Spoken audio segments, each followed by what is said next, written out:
بسم اللہ الرحمن الرحیم۔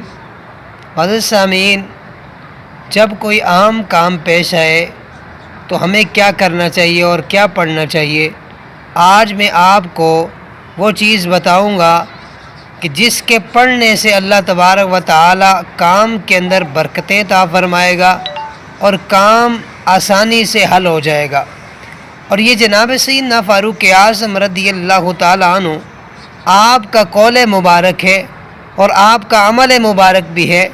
آپ فرماتے ہیں کہ جب کوئی مجھے اہم کام پیش آتا تو میں کیا پڑھتا، ایاک نعبد و ایاک نستعین، یہ میں پڑھ لیا کرتا تھا۔ اللہ تبارک و تعالی کام کے اندر آسانیاں پیدا فرما دیتا تھا۔ ہمیں بھی جب کوئی عام کام شروع کریں تو یہ پڑھ لیں، اللہ تبارک و تعالی اس کی برکت سے کام میں آسانیاں پیدا فرما دے گا۔